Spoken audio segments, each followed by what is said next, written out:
نماز عید پڑھنے کا طریقہ کیا ہے اور اگر کسی کی نماز عید چھوٹ جائے تو وہ کیا کریں؟ نماز عید کا طریقہ یہ ہے کہ 2 رکعت واجب عید الفطر یا عید الاضحیٰ کی نیت کر کے کانوں تک ہاتھ اٹھائے اور اللہ اکبر کہہ کر ہاتھ باندھ لے۔ یاد رکھیں عید الفطر اور عید الاضحیٰ کا طریقہ ایک جیسا ہے، دونوں برابر ہیں۔ عید الفطر یا عید الاضحیٰ کی نیت یہ ہے، سماعت کریں۔ نیت کی میں نے 2 رکعت نماز عید الاضحیٰ واجب کی 6 زائد تکبیروں کے ساتھ واسطے اللہ تبارک و تعالیٰ کے پیچھے اس امام کے منہ میرا کعبہ شریف کی طرف اللہ اکبر کہتا ہوا ہاتھ باندھ لے، پھر ثنا پڑھے، پھر کانوں تک ہاتھ اٹھائے اور اللہ اکبر کہتا ہوا ہاتھ چھوڑ دے، پھر ہاتھ اٹھائے اور اللہ اکبر کہہ کر ہاتھ چھوڑ دے، پھر ہاتھ اٹھائے اور اللہ اکبر کہہ کر ہاتھ باندھ لے۔ یعنی پہلی تکبیر میں ہاتھ باندھے، اس کے بعد 2 تکبیروں میں ہاتھ لٹکائے، پھر چوتھی تکبیر میں ہاتھ باندھ لے۔ اس کو یوں یاد رکھیے کہ جب تکبیر کے بعد کچھ پڑھنا ہو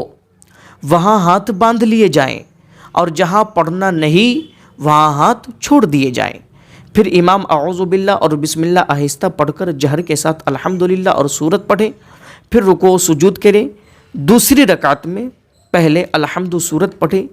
پھر 3 بار کان تک ہاتھ لے جا کر اللہ اکبر کہے اور ہاتھ نہ باندھے، اور چوتھی بار بغیر ہاتھ اٹھائے اللہ اکبر کہتا ہوا رکوع میں جائے۔ اس سے معلوم ہو گیا کہ عیدین میں زائد تکبیریں 6 ہوئی، 3 پہلی میں قیرت سے پہلے اور تکبیر تحریمہ کے بعد، اور 3 دوسری میں قیرت کے بعد اور تکبیر رکوع سے پہلے، اور ان 6 تکبیروں میں ہاتھ اٹھائے جائیں گے اور ہر 2 تکبیروں کے درمیان 3 تسبیح کی قدر سکتہ کریں۔ اور عیدین میں مستحب یہ ہے کہ پہلی میں سورہ جمعہ اور دوسری میں سورہ منافقون پڑھیں، یا پہلی میں سبح اسمہ اور دوسری میں حل اتاک پڑھیں۔ امام نے 6 تکبیروں سے زائد کہیں تو مقتدی بھی امام کی پیروی کرے، مگر 13 سے زیادہ میں امام کی پیروی نہیں۔ پہلی رکعت میں امام کے تکبیر کہنے کے بعد مقتدی شامل ہوا۔ پہلی رکعت میں امام کے تکبیر کہنے کے بعد مقتدی شامل ہوا تو اسی وقت 3 تکبیریں کہہ لیں، اگرچہ امام نے قیرت شروع کر دی ہو، اور 3 ہی کہے اگرچہ امام نے 3 سے زیادہ کہی ہو، یعنی کہ امام نے بھول کر کے 3 سے زیادہ کہہ دی تو مقتدی جو شامل ہوا ہے ابھی وہ 3 ہی کہے۔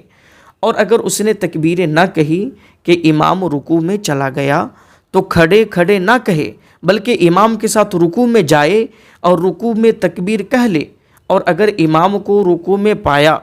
اور غالب گمان ہے کہ تکبیریں کہہ کر امام کو رکوع میں پا لے گا تو کھڑے کھڑے تکبیریں کہیں، پھر رکوع میں جائے، ورنہ اللہ اکبر کہہ کر رکوع میں جائے اور رکوع میں تکبیریں کہیں۔ پھر اگر اس نے رکوع میں تکبیریں پوری نہ کی تھی کہ امام نے سر اٹھا لیا تو باقی ساقط ہو گئیں، اور اگر امام کے رکوع سے اٹھنے کے بعد شامل ہوا تو اب تکبیریں نہ کہیں، بلکہ جب اپنی پڑھے اس وقت کہے، اور رکوع میں جہاں تکبیر کہنا بتایا گیا اس میں ہاتھ نہ اٹھائے۔ اور اگر دوسری رکعت میں شامل ہوا تو پہلی رکعت کی تکبیریں اب نہ کہیں، بلکہ جب اپنی فوت شدہ پڑھنے کھڑا ہو اس وقت کہیں، اور دوسری رکعت کی تکبیریں اگر امام کے ساتھ پایا جائے، ورنہ اس میں بھی وہی تفصیل ہے۔